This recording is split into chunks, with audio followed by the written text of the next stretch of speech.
자, 오매불망 문제편 1회차 해설 시작하겠습니다. 원래 해설 강의를 지난주부터 업로드 시키려고 했는데, 아시겠지만 사고가 조금 있어서 업로드 시기가 늦춰지긴 했습니다. 꾸준히 올릴 테니까 여러분들 잘 따라오시면 도움이 되실 것 같고요. 오매불망 문제편은 카페에도 소개 자료를 올렸지만, 10문제 안에 총론과 강론과 그리고 행정법까지 다 넣어뒀습니다. 그래서 한꺼번에 문제집을 쭉 풀어보는 게 아니라 50일 동안 매일 한 회씩 풀어가시면 하루도 빠지지 않고 경찰학을 접할 수 있으니까 여러분들이 실력을 향상시키는 데 대단히 도움이 되는 아주 새로운 형태의 문제집이니까 잘 활용할 수 있으시면 좋겠습니다. 자, 1번 먼저 봅시다. 경찰 개념에 관한 설명으로 올바른 것은 대륙법계를 이야기합니다. 자, 16세기가 등장하죠. 16세기는 중세국가 시기를 말합니다. 중세국가는 14세기부터 시작해서 16세기까지 이어지게 되는데 16세기는 중세국가의 말미가 되죠. 이때 십자군 원정의 교황이 실패하게 되면서 교황의 권한이 본격적으로 약해지기 시작하고요. 따라서 교황이 가지고 있던 모든 경찰력 중에 종교와 관련된 교행정 부분만 교황 손에 들려주고 경찰에서 뜯어서 말이죠. 그리고 경찰은 세속적인 영역으로 제한되게 됩니다. 그래서 교행정 권한이 이제는 경찰의 개념에서 제외되게 되는 거죠. 그래서 1번 지문은 틀린 지문이 됩니다. 그래서 1번은 틀린 지문이 되는 것이고 일체 국가행정이니까 종교적인 색깔이 빠졌기 때문에 세속적인 의미를 가지게 되는 것이죠. 이게 16세기 경찰 개념의 특징적인 내용이 됩니다. 그 다음 두 번째, 프로이센 법원이 말했던 크로이츠베르그 판결, 여러분들이 너무나 잘 알고 있는 판결이다. 그죠? 전승기념비의 조망권 확보를 위한 경찰청장의 건축 금지 명령은 여기는 지금 크로이츠베르그 판결은 법치국가 시대다. 적극적 급행정은 하면 안 됩니다. 그러면 과연 이 조망권은 소극적 질서유지가 아니죠. 소극적 질서유지가 아니기 때문에 경찰이 해야 될 일이 아니라는 말이에요. 그래서 법원에서 경찰청장의 건축금지 명령이 잘못됐다는 걸 확인시켜준 판례니까 목적의 확대가 아니라 축소와 관련이 있는 판례였다. 그치? 그래서 2번도 틀린 게 됩니다. 3번 17세기입니다. 17세기는 경찰국가 시대가 되는 거죠. 이제 왕이 등장합니다. 교황이 물러나고 왕으로 취임한 이 사람은 아직까지 국가 전체에 대한 통치력이 확보되어 있지 않은 상황이죠. 그래서 일단 경찰이 가지고 있는 여러 권한 중에 국가를 통치하기 위해서 필요한 권한은 경찰에서 뜯어서 본인이 직접 관리하기 시작한다고요. 그게 뭐냐면 재군외사죠. 재무, 군사, 외무, 사법을 말하는 거고 요걸 우리는 국가 목적적 작용이라고 이야기하는 거죠. 그래서 경찰 국가 시대가 되면 국가 목적적 작용과 사회 목적적 작용을 구별하게 되는 거고요. 국가 목적적 작용은 행정부의 수반인 왕이 직접 관리를 하고 사회 질서 유지는 경찰에게 맡겨두는 거기 때문에 경찰 국가 시대가 되면 국가와 사회가 분화되었다. 행정과 경찰이 분화되었다. 다 맞는 이야기가 됩니다. 따라서 1번의 정답은 3번이 되는 거죠. 4번 갑시다. 18세기는 법치국가 시대죠. 인쇄술이 발달하기 시작하면서 책의 대량 생산이 이루어집니다. 책의 대량 생산을 이루어지면 지배권자만 책을 읽는 것이 아니라 시민들도 책을 읽을 수 있게 되죠. 따라서 사람들이 점점 똑똑해집니다. 그게 바로 계몽 철학이죠. 여기가 절대군주론이라고 나오면 당연히 틀린 지문이 됩니다. 그래서 인간은 누구나 자유로운 존재다. 자유주의. 권력은 집중되지 말고 나눠야 된다. 권력 분립주의. 하늘이 준 인간의 권리는 모두 똑같다. 자연법 사상이 등장하게 되는 것이죠. 이게 바로 법치주의 시대죠. 그래서 거기 뒤에 보면 협의행정경찰 사무가 바로 구청이나 시청이 하는 일이고 보안경찰이 분리되는 비경찰 현상, 요거는 2차 대전 이후에 일어나잖아요. 그래서 법치국가 시대를 설명하는 일반 지문의 전단과는 맞지 않기 때문에 틀린 지문이 됩니다. 따라서 답은 3번이 되는 것이죠. 됐죠? 자, 2번 문제 봅시다. 경찰 부패 현상 및 원인에 대한 이론. 자, 경찰 부패와 관련된 이런 이론들, 이건 역시 특이급입니다. 대단히 중요한 부분이니까 반드시 시험에 나온다고 생각하시고 접근하시는 게 맞아요. 썩은 사과 가설, 수업 시간에 학생들이 가장 좋아하는 이론이기도 합니다. 자, 썩은 사과 가설은 부패 가능성이 있는 개인이죠, 개인. 그 개인이 원래는 들어오면 안 되는데 경찰에게 들어와서 주변 사람들까지 물들이게 하는 거죠. 그래서 모집 단계에서 배제하지 못하고 이게 바로 썩은 사과 가설의 키워드가 됩니다. 따라서 1번 지문은 맞는 이야기죠. 2번 가서 봅시다. 경찰 부패 현상과 원인에 관한 여러 가지 이론들은 내용도 잘 알아야 되지만 학자들이 누군지도 잘 알고 계셔야 됩니다. 윌슨 등장한다, 그죠? 전체 사회 가설은 윌슨이 주장했고 시민사회 부패가 경찰 부패의 주 원인이다 이렇게 주장했잖아요. 그래서 전사 윌시 이렇게 하는 겁니다. 그래서 윌슨이 주장한 거고요. 시민사회 부패가 경찰 부패의 주 원인이다. 됐죠? 그거는 전체 사회 가설 전사 윌시 이렇게 되는 겁니다. 그 다음 3번에 가서 보시면 펠트버그 이론이 나오는데 펠트버그 이론은 셔먼의 미끄러지기 쉬운 경사로 이론에 대한 학자들의 대답이죠. 반응입니다. 셔먼은 부패에 해당하지 않는 사소한 오의도 받으면 안 된다. 라는 쪽에 포인트를 맞추고 있는 거고 이 견해에 대해서 학자들은 찬성과 반대로 나뉩니다. 그래서 펠트버그는 작은 오의를 인정해 주자. 경찰관이 바보도 아니고 캔커피 하나 받았다고 해서 부패에 빠질 가능성은 없다. 그건 단순한 관념적 가설에 불과한 거다. 따라서 오히려 이건 경찰과 시민과의 호의관계를 형성해주는 형성제가 되더라. 그러니까 받아도 된다라고 보는 거죠. 델라트르는 셔먼과 마찬가지로 아예 받지 말자. 작은 오의를 부정해야 된다. 괜히 받았다가 나중에 문제 생길 수도 있으니까 애시당초 받지 말자. 라고 주장하는 거니까 우리는 펠인델부 이렇게 합니다. 따라서 3번 지문을 보면 펠트버그는 작은 오의를 찬성한다 그랬죠? 대부분의 경찰들은 사소한 오의와 뇌물을 구별할 수 있다. 이 미끄러지기 쉬운 이론은 관념적 가설에 불과하다. 맞지? 그래서 3번 맞는 이야기가 되겠죠. 4번 봅시다. 자, 구조원인 가설이 나옵니다. 구조원인 가설은 키워드가 있는데 그 키워드가 바로 뭐냐면 신임경찰이에요. 신임경찰이라는 단어가 등장하면 거의 95% 이상 구조원인 가설에 대한 내용이라고 생각하면 됩니다. 신임경찰들이 들어와서 선배들의 부패 전동 내에서 물들게 되더라. 그게 구조원인 가설이고요. 구조원인 가설은 바커와 로버트와 리도프가 주장합니다. 경찰 조직의 구조의 부패, 구조적 문제가 경찰 개인의 부패로 이어질 수밖에 없다라는 거 바로 이구나 이렇게 하죠. 그래서 구조원인 가설은 바커, 로버트, 리도프가 학자이기 때문에 거기 나와 있는 호헨펠트버그는 경찰 활동의 기준을 제시했던 사람이죠. 경찰 활동의 기준을 제시한 학자이기 때문에 이 지문과는 맞지가 않죠. 그래서 공정한 접근, 공공의 신뢰 확보, 생명과 재산의 안전보호, 협동과 역할항의 중수, 냉정하고 객관적인 자세, 이런 경찰활동의 기준을 제시했던 게 코헨과 펠트버그이기 때문에 4번 지문도 역시 틀린 지문이 되는 거죠. 3번 갑시다. 자, 3번 공직자의 이해충돌 방지법. 자, 공직자의 이해충돌 방지법은 부정청탁법 행동강령이 이어서 나오는데 생긴 지가 얼마 안 됐습니다. 그래서 최근에 시험에 대단히 자주 나오다가 지금은 예전보다는 빈도수가 줄어들었지만 역시나 아주 중요한 부분이에요. 지금 여러분들이 문제 구성을 보시면 알겠지만 오매불망 시리즈의 문제표는 시험에 나올 가능성이 가장 많은 것들 위주로 정리를 해뒀어요.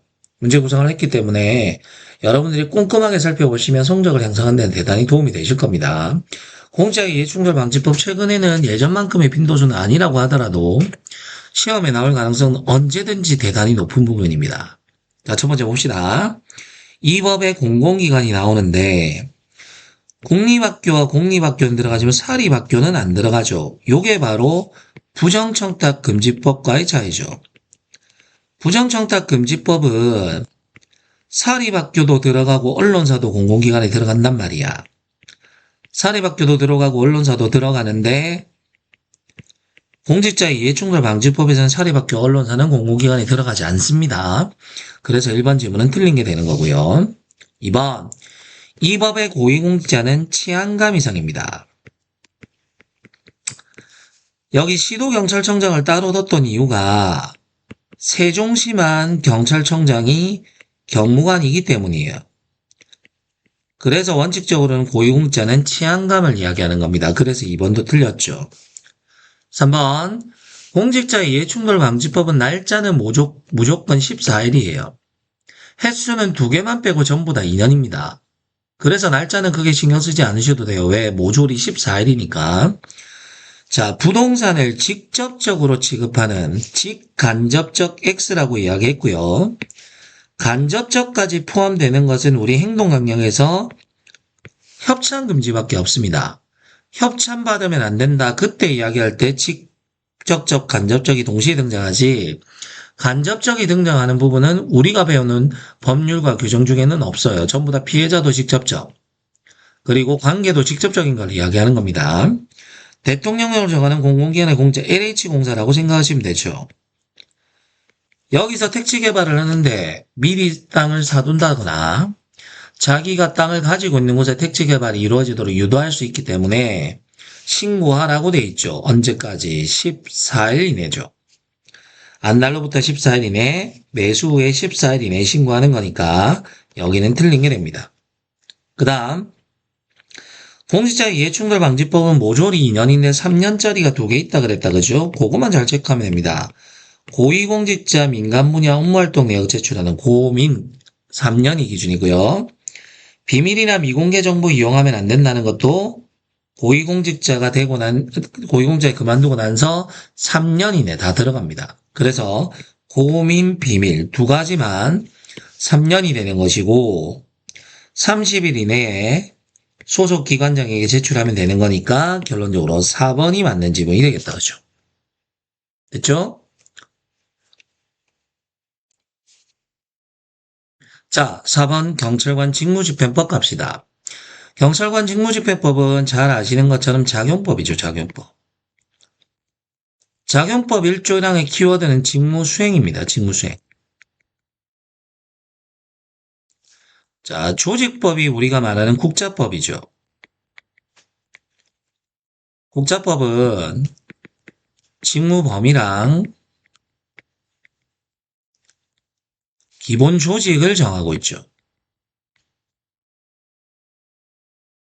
그래서 둘의 내용이 다릅니다. 조심해서 보셔야 됩니다. 요거 바꿔서 나오면 주소 문제가 되니까 OX로만 가지고는 해결이 안 된다고요. 그래서 키워드를 정확하게 알고 계셔야 됩니다. 4번의 기억 봅시다. 이 법은 국민의 자유와 권리 및 모든 개인이 가지는 불가침의 기본적 인권을 보호하고, 요새 생기는 모든 법률과 규정들은 다 인권 보호하라고 나와 있습니다. 그래서 크게 신경 쓰지는 않으셔도 돼요. 인권을 보호하는 건 당연한 일이고, 사회 공공의 질서를 유지하기 위한 경찰관의 직무 범위 아니라니까 직무 범위는 조직법 1조 1항의 키워드고 여기는 직무 수행이 나와야 되죠. 그래서 기억 지문은 틀린 지문이 됩니다. 니은 가봅시다. 경찰관서의 자항이 이렇게 되어 있는데 우리 경직법의 대부분은 주어가 경찰관입니다. 경찰관서의 자항이 나오는 건 2가지죠. 대간접 작전 수행할 때 나오고요. 사실에 조회할 때 나오는 거고 나머지는 싹 다 경찰관이 대부분이고 경찰청장이 한 서너 군데 나옵니다.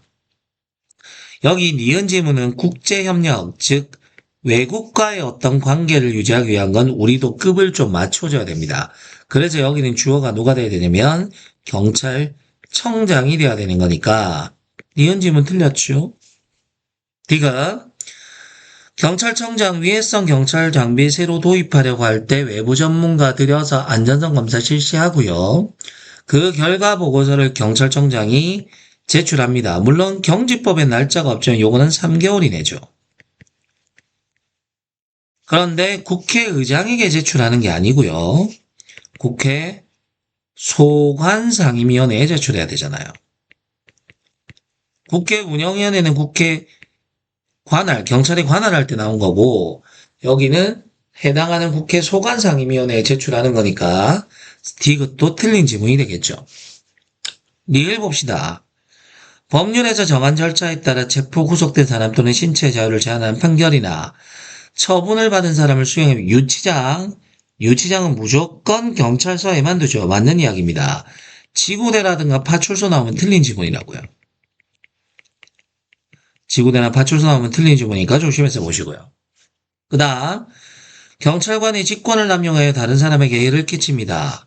1년 이하의 징역이나 금고 여기까지는 맞는데 최근 개정으로 여기 뭐가 들어왔지? 또는 300만 원 이하의 벌금이 들어와야죠. 이 말이 빠졌기 때문에 미음 지문도 틀림 지문이 됩니다. 청원경찰은 6개월 이하의 징역이나 금고가 되는 것이고요.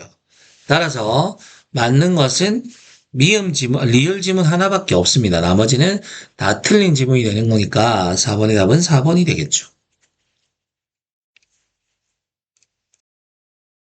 자, 5번 소청심사위원회 가봅시다.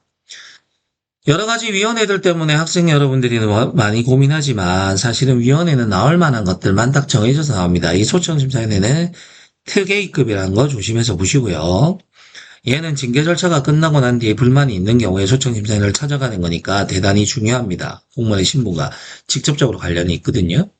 진술기에 반드시 줘야 되는데 진술기에 주지 않으면 취소가 아니라 무효입니다. 중대 명백한 하자가 있다기 보기 때문에 무효가 되는 것이고요. 이건 징계위원회도 마찬가지입니다. 징계위원회도 의견 진술 기회를 주지 않으면 무효가 된다는 점은 같은 이야기라서 1번은 틀렸죠. 2번 지문. 제가 사람 숫자로 구별하라고 이야기합니다. 국회, 법원, 헌재, 중앙선관위. 사람 수가 많지 않아요. 사람 수가 많지 않다는 이야기는 사건, 사고가 많지 않다는 이야기. 그러면 매일 출근할 사람은 필요 없죠. 5, 7명 이상의 5와 5명 이상 7명 이하의 비상임위원만 있으면 되죠. 매일 출근할 필요 없어요. 그러나 인사혁신처에 설치된 소청심사위원회는 80만 명 넘는 공무원이 있으니까 사람 수도 많아, 사건, 사고도 많아, 상임도 필요하고요. 상임위원 수의 2분의 1 이상의 비상임위원도 필요합니다. 그리고 정무직은 어떤 정책적 결정을 내리는 위원을 정무직이라고 하는데 우리가 배우는 경찰학에서 정무직은 2군데밖에 안 나옵니다. 국가경찰위원회는 상임위원이 정무직이고 소청심사위원회는 위원장이 정무직이에요. 경상정, 소위정이니까 여기는 소청심사위원회에 관한 설명이니까 상임위원이 아니고 위원장이 돼야 되잖아.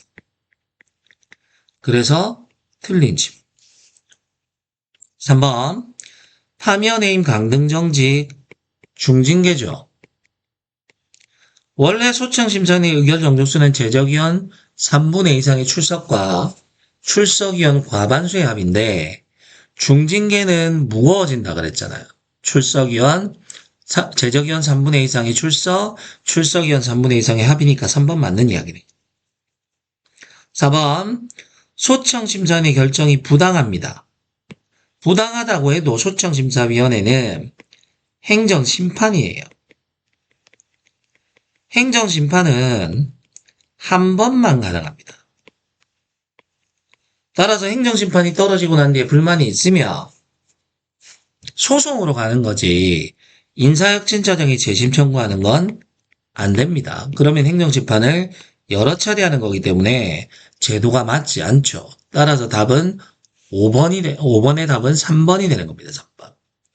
됐죠? 자, 6번 행정소송에 관한 이야기.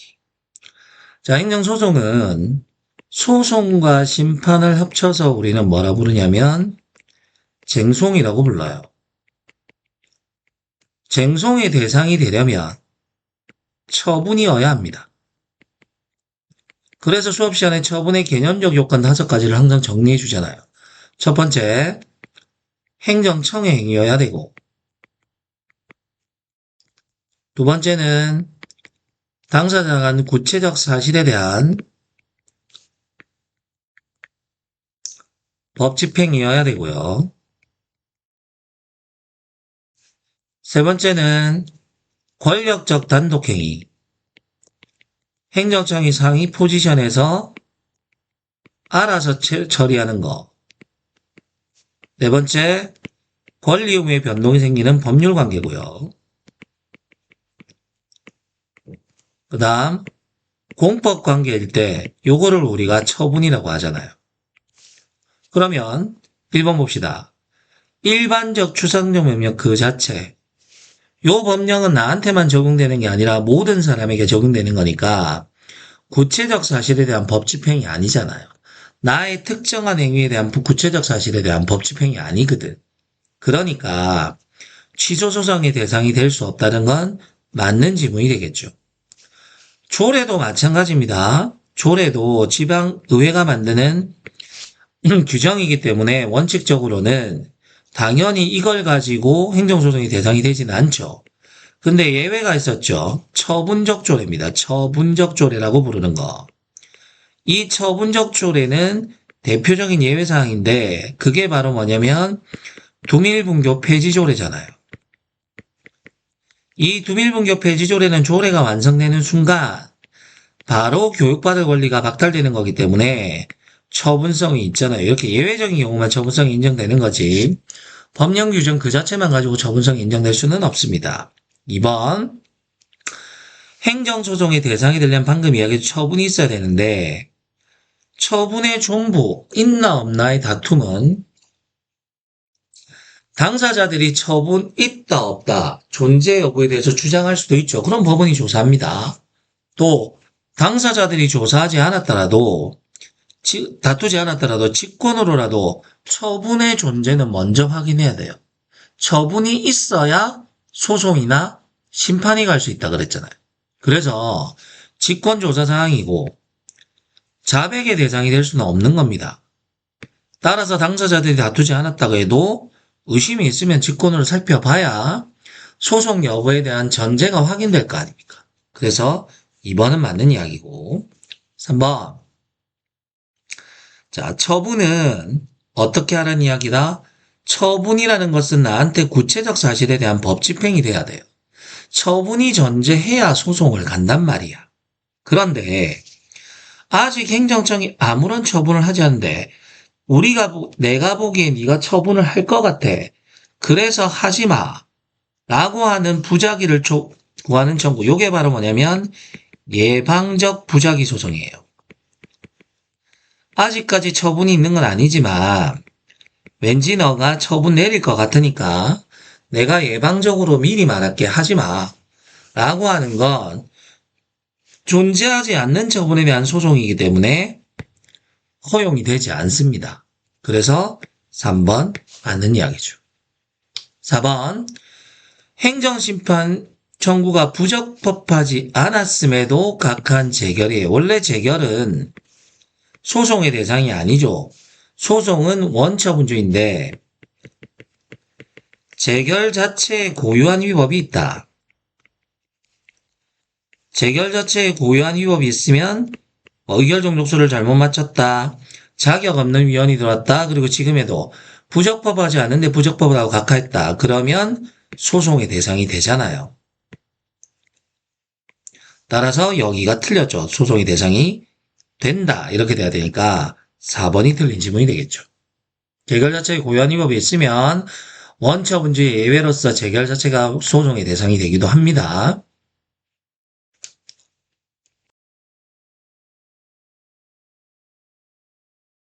자, 7번.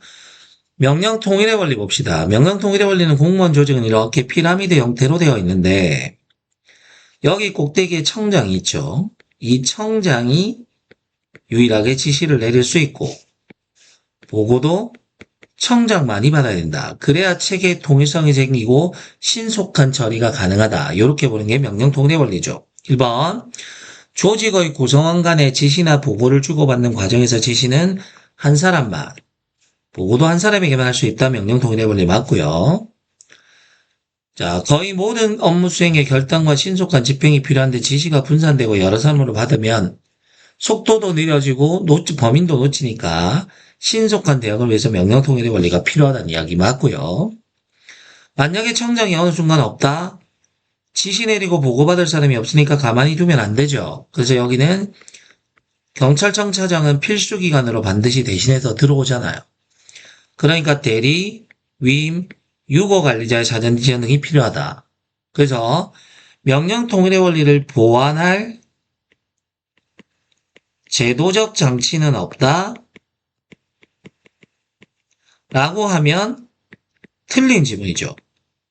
제도적 장치는 얼마든지 존재한단 말이야.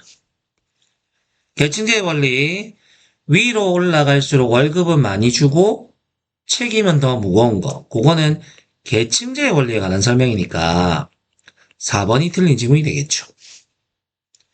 8번 경찰 공무원의 휴직에 관한 내용 한번 봅시다. 자, 휴직은 여러 가지로 시험에 나올 수 있죠. 첫 번째는 직권휴직 사유. 법률에 규정된 사유에 해당하면 직접적으로 휴직시켜버리는 거. 그 다음 공무원의 의사가 원해서 휴직하는 거. 의원휴직 사유. 서술어 잘 봐야 된다. 그죠? 직권휴직 사유는 명하여야 한다. 의원휴직 사유는 명할 수 있다. 다만 사호의 임신, 출산, 양육과 관련해서는 명하여야 한다. 직권휴직 사유, 노소장병법이죠. 노동조합 전임자로 가게 될 때 소재가 불명하면 3개월, 경찰 공무원은 법원의 실종 확정 시까지, 장기요양 1+1년, 공무상 질병이면 3+2년, 경찰은 5+3년. 병역법무, 기타 법률이 규정하는 사유.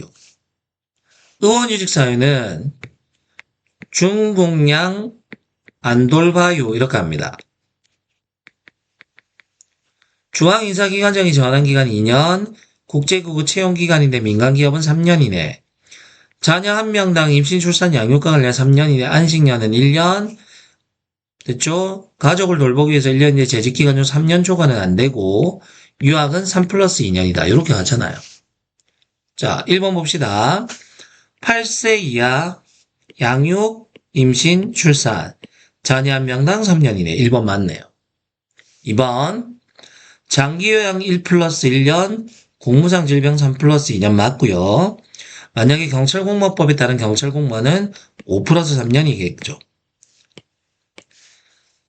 자, 그 다음 3번은 안식년에 관한 이야기. 1년 맞습니다. 4번 할아버지 간호를 위해서 휴직했는데 중간에 할아버지가 사망하셨어요. 그러면 장례 치르고 마음 추스른 데까지 30일. 그리고 나서 복직하겠다면 지체 없이 복귀를 명하는 거죠. 2개 바꿔서도 시험에 나오니까 조심해서 보시고요. 8번은 4번이 틀린 게 됩니다. 자, 9번 경범죄처벌법 합시다. 경한 범죄입니다. 가벼운 범죄니까 이 역시도 범죄를 처벌하는 법이에요. 형법이라는 큰 그물을 먼저 이렇게 던지죠. 그래서 큰 범죄들은 걸러냅니다. 그런데 여기 큰 그물을 빠져나온 작은 범죄들 다시 한번 그물을 던져서 처벌하는 거. 그게 바로 경범죄처벌법이기 때문에 경범죄처벌법은 넓은 의미에서 형법이고요. 형법에 대한 보충법이죠. 됐죠? 그래서 침 뱉거나 담배 꽁초 버리거나 노상방뇨하는 어쩌면 무질서에 가까운 행위도 전부 다 처벌하겠다라는 이야기니까 자 1번 보시면 경범죄처벌법은 기초질서 위반 사범에 대한 단속을 통하여 더 큰 범죄도 예방하는 거니까 깨진 유리창 이론과 관념적인 연관성을 가지게 된다. 맞죠? 2번 갑시다. 우리 10만원 이하 벌금 구류 가료는 너무 많으니까 외우지 말라 그랬고요. 20만원 이하가 업무방해, 거짓 광고, 안표 매매, 출판물의 부당계제. 물론 여기서 안표 매매는 현장에서 안표 매매를 하는 거 말하고 인터넷에서 웃돈을 주고 파는 건 여기 들어가지 않습니다. 60만원 이하의 벌금 구류 가료는 관공서에서의 주치소란, 있지 아니한 재해사실을 거짓으로 신고한 거 주거 두 가지잖아요. 그래서 10만원, 20만원은 주거가 불분명할 때만 현행법 체포 가능하고 얘는 주거 불분명과 관계없이 무조건 현행법 체포니까 60만원 이하의 벌금 구류 가료에 해당하면 범칙자가 될 가능성은 없죠. 왜? 홍보 처분 안 하니까. 그럼 20만원 이하의 벌금 구류 가료 방광 표출이죠. 통고 처분 가능하고 주거 불분명 상관없이 현행범 체포는 60만원 이하. 20만원 이하는 주거가 불명하면 현행범 체포가 가능한 거니까 2번 틀렸다. 그죠? 4번 먼저 보세요. 4번 보면 업무를 방해한 사람, 방광, 표출, 업무방해에 들어가죠. 그럼 이건 얼마가 된다? 20만원 이하의 벌금 구류 가료니까 4번 틀렸잖아요. 그 다음 3번 가봅시다. 범칙자란 이렇게 되죠. 범칙자 제외자를 빼고 범칙행위를 한 사람 이렇게 돼야 되고 범칙자 제외자에는 상습적으로 하거나 피해자가 있거나 구류 처분이 상당하거나 18세 미만자를 말하는 거고요. 직결심판 대상자가 있죠. 이 직결심판 대상자는 죄질이 무거워진 게 아니라 돈 낼 가능성이 없을 때 직결심판으로 데려가는 겁니다. 주거와 신원이 확실하지 않아 통고 처분서 받기를 거부하거나 통고 처분하기가 매우 어려운 사람. 그래서 이 사람들은 범칙자 제외자가 아니에요. 그럼 3번에 보면 범칙자란 범칙 행위를 한 사람으로서 여기까지는 맞는데 주거와 신원이 확실하지 않다 통고 처분서 받기를 거부하다 통고 처분서 하기가 매우 어려운 사람은 주통통이니까 범칙자 제외자가 아니고 직결심판 대상자죠. 따라서 틀린 지문이 됩니다. 9번의 답은 1번이 되는 거죠. 자, 오매불방 1회차 마지막 10번 문제 봅시다. 국민보호와 공공안전을 위한 테러 방지법에 관한 이야기가 나오죠. 자, 테러 단체는 전 세계적으로 활동하니까 유엔이 지정하는 거죠. 비교해야 될 것은 우리나라 안의 시설물 중에 테러 취약시설 있죠. 요 테러 취약시설은 우리나라 안에 있는 거니까 경찰청장이 지명하죠. 그래서 1번 틀렸고 기억 틀렸고요. 니은은 외국인 테러 전투는 가입 또는 가입하기 위해서 이동 또는 이동을 시도하는 외국인입니다. 못 나가게 막으면 되고 그 일시 출국 금지 기간은 90일. 출입국은 전부 다 법무부 장관 관할이죠. 출입국과 국적은 법무부 장관 관할이기 때문에 니은과 이것도 틀렸어요. 그 다음 테러 위험 인물은 테러 단체 조직원인 경우를 말하는데 이 사람에 관련된 모든 정보를 수집할 수 있습니다. 정보의 컨트롤 타워는 누가 되는 거다? 국가정보원장이니까 여기가 틀렸죠. 여기가 국정원장이 돼야지.